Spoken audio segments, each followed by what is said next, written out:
수요 예배 가운데 우리 오신 성도님들 주님의 이름으로 환영합니다. 네, 부모에게 이 세상에서 가장 소중한 것이 무엇입니까? 라고 질문한다면 두말할 것 없이 내 자녀입니다 라고 답변할 것입니다. 부모에게 자녀는 자신의 몸을 통해 낳은 이 세상에서 자신을 닮은 유일한 존재이기 때문일 것입니다. 그래서 부모는 자녀를 자신의 생명보다 더 소중히 여기고 내 자녀가 그리 대단하지 않을지라도 그 존재 자체만으로도 사랑하는 것이 바로 부모의 마음인 것 같습니다. 이처럼 부모가 자녀를 그 존재 자체적으로 사랑하듯이 우리 인간을 있는 그대로 존재 자체적으로 사랑하시는 분이 계십니다. 누구일까요, 여러분? 바로 맞습니다. 우리를 창조하신, 우리를 만드신 하나님이십니다. 오늘 우리는 본문 말씀을 통해서 하나님께서 인간을 어떻게 지으셨고 어떤 존재로 여기시는지에 대해서 같이 알아보고 그에 따라 사람은 어떻게 살아가야 되는지에 대해서 같이 말씀을 통해 살펴보도록 하겠습니다. 우리 창세기 1장 26절 말씀을 같이 읽겠습니다. 시작. 하나님이 이르시되 우리의 형상을 따라 우리의 모양대로 우리가 사람을 만들고 그들로 바다의 물고기와 하늘의 새와 가축과 온 땅과 땅에 기는 모든 것을 다스리게 하자 하시고, 하나님은 인간을 성부, 성자, 성령 삼위 하나님의 형상을 따라 인간을 만드셨습니다. 이 세상에 존재하는 모든 것들 중에서 하나님을 유일하게 닮은 하나님의 형상과 모형대로 지으신 존재가 바로 인간입니다. 하나님께서 인간을 자신의 형상대로 지으셨다라는 것에는 크게 두 가지 의미가 있습니다. 첫 번째는 우리 인간은 하나님의 성품, 즉 신의 성품을 가지고 있는 인격체로 지음받았다라는 것입니다. 사람에게는 생각하고 사고하는 능력이 있습니다. 그리고 재료만 주어진다면 그 생각을 가지고 무엇인가를 창조할 수 있는 창조의 능력을 가지고 있습니다. 이러한 인간의 능력은 인간이야말로 하나님의 형상과 모형대로 지음받은 하나님의 성품을 가지고 있는 인격체임을 보여주는 예가 됩니다. 이어서 하나님의 형상과 모형대로 지어졌다는 두 번째 의미는 바로 하나님을 드러내는 유일한 존재가 바로 우리 인간이라는 것입니다. 영이신 하나님은 우리 눈에 보이지 않습니다. 하지만 보이지 않는 하나님을 간접적으로 볼 수 있는 방법이 있는데 그것은 바로 하나님의 형상과 모양대로 창조된 인간을 통해 이 자리에 계신 여러분들 통해서 간접적으로 하나님을 볼 수 있는 것입니다. 제가 들어오기 전에 물론 하나님께서 함께 하셨지만 에덴 동산에 있던 아담과 하와는 서로를 통해 하나님을 볼 수 있었습니다. 이들은 서로를 통해서 하나님은 사랑의 하나님이시다, 하나님은 거룩하고 선하시다라는 것을 알 수 있었습니다. 하지만 제가 들어와서 아담이 범죄하여 제가 이 땅에 들어오고 아담으로부터 태어난 모든 인간이 죄인이 됨으로써 하나님의 형상과 모양을 상실한 상태가 되어 버렸습니다. 그로 인해서 로마서 1장 20절 이하에 사람이 하나님을 알되 영화롭게도 하지 않고 오히려 생각이 허망하여지고 어두워져서 썩어지지 않는 하나님의 영광을 썩어질 사람과 동물의 우상으로 바꾸었다라고 말씀하고 있는 것처럼 하나님의 형상과 모양을 상실한 죄인들의 세상에서는 이제 더 이상 하나님을 바르게 알 수도 볼 수도 없게 되었습니다. 이것은 곧 죄인이 된 인간들은 하나님을 알지 못한 상태로 살다가 영원한 사망에 이르게 되는 비참한 처지에 놓여 있다라고 말할 수가 있습니다. 그것이 바로 오늘날 인간 세상인 것입니다. 그런데 이 비참한 상황에서 벗어날 수 있는 유일한 방법이 있다면 그것은 하나님께서 직접 자신을 우리에게 죄인들을 향해 계시해 주는 것입니다. 그 방법밖에 없습니다. 그런데 정말로 다행인 것은 하나님께서 세상을 이처럼 사랑하사 2000년 전에 자신을 계시해 주셨다라는 것입니다. 그것도 그냥 계시가 아니라 육신을 입고 직접 이 땅에 오셨습니다. 하나님의 본체이신 성자 예수님께서 친히 이 땅에 내려오셔서 하나님과 그분의 나라를 죄인들 향해 계시해 주셨습니다. 또한 예수님은 그러한 계시를 우리에게 주셨을 뿐만 아니라 친히 우리의 죄를 다 짊어지시고 십자가에서 우리가 받아야 하나님의 진노를 온전히 받으시고 부활하심으로써, 그리고 이 땅에 성령을 보내주심으로써 예수님을 믿는 모든 자에게 구원을 베푸시고 잃어버렸던 하나님의 형상을 회복해 주셨습니다. 성경에서는 구원받고 하나님의 형상을 회복된 상태를 새롭게 태어났다라고 하여서 거듭났다, 그리스도 안에서 새로운 피조물이 되었다라고 말씀합니다. 예수님을 믿고 구원받은 이곳에 모인 모든 성도 여러분은 거듭난 영혼들입니다. 그리스도 안에서 새롭게 된 하나님의 형상이 회복된 새로운 피조물들이 바로 여러분들입니다. 이것은 곧 여러분들이 이제 다시 하나님을 나타낼 수 있는 존재가 되었다라는 것을 말씀하고 있는 것입니다. 이것이 바로 하나님이 그리스도 안에서 여러분을 구원하신 목적입니다. 베드로전서 2장 9절에 그러나 너희는 택하신 족속이요 왕같은 제사장들이요 거룩한 나라요 그의 소유가 된 백성이니 이는 너희를 어두운 데서 불러내어 그의 귀한 빛에 들어가게 하신 이의 아름다운 덕을 선포하게 하려 하심이라. 어떻습니까? 그리스도 안에서 새롭게 되어 하나님의 형상이 회복된 여러분을 통해 세상을 향해 여러분을 통해서 세상이 하나님의 아름다운 덕을 보고 있습니까? 듣고 있습니까? 가정과 직장의 사람들이, 세상의 사람들이 여러분을 보면 하나님이 어떠한 분이신지를 보는 것 같습니까? 우리가 구원을 받고 새로운 피조물이 되어 하나님의 형상이 회복되었다는 이 사실과 이제는 내가 죄의 종이 아니요 의의 종이 되었다는 이 사실을 분명히 믿고 하나님의 거룩한 산 제물로서 우리가 살아간다면 우리를 통해 하나님의 형상이 분명히 드러나게 되어 있습니다. 우리를 통해 자녀가, 부모가, 세상 사람들이 하나님을 보게 되어 있습니다. 왜냐하면 성경이 그렇게 말씀하고 있기 때문입니다. 우리 민들의 성도님들은 그리스도 안에서 새로운 피조물이 되어 잃어버렸던 하나님의 형상이 회복되었다는 이 사실을 믿으시길 바랍니다.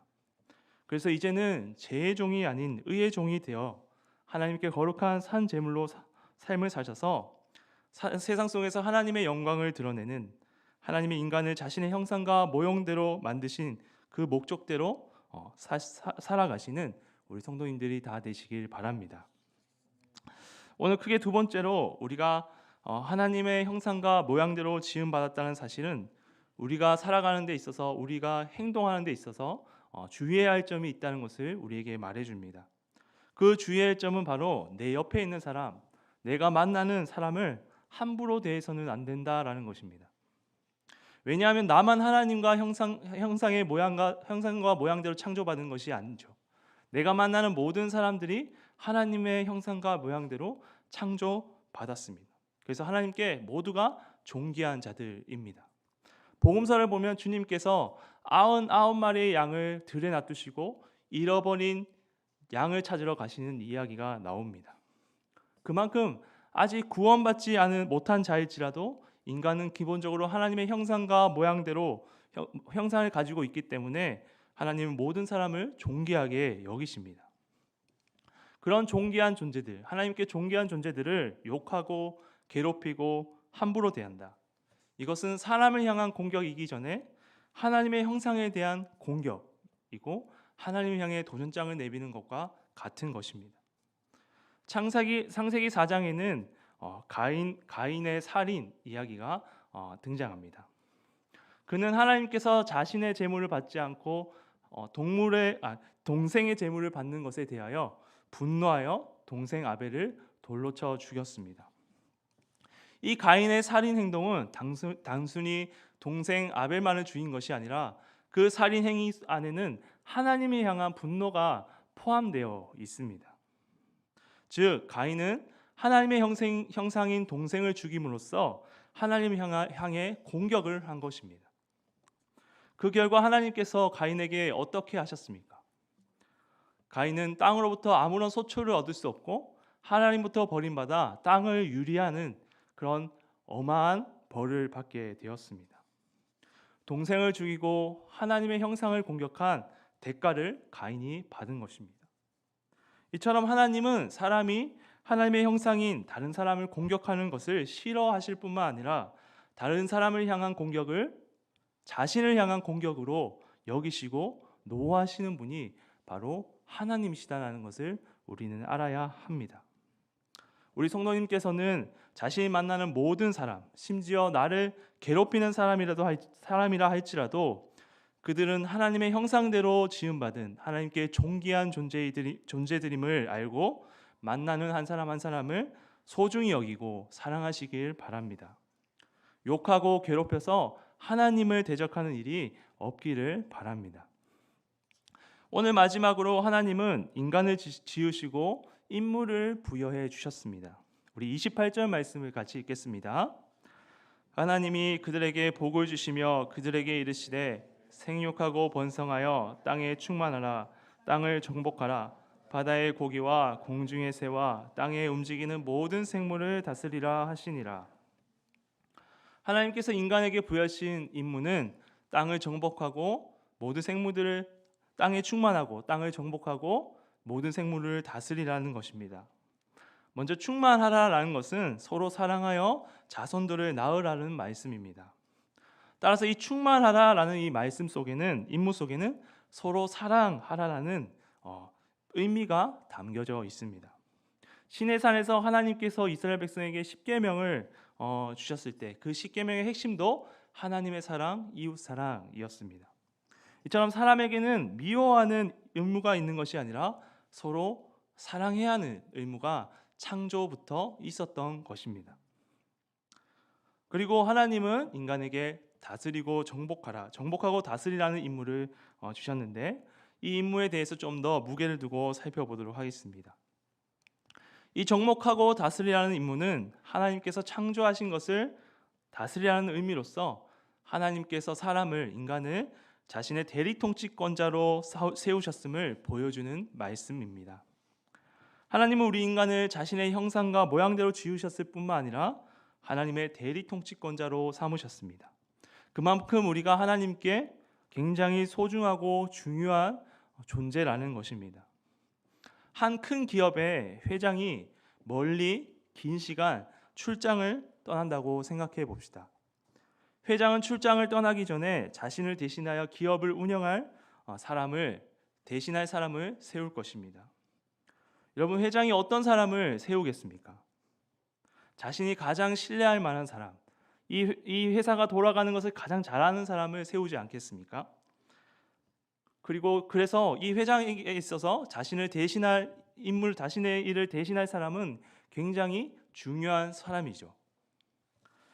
또한 회장을 대신하여 기업을 운영할 사람은 기업을 어떻게 다스려야 할까요? 그냥 아무렇게 다스릴 수 있습니까? 아니죠.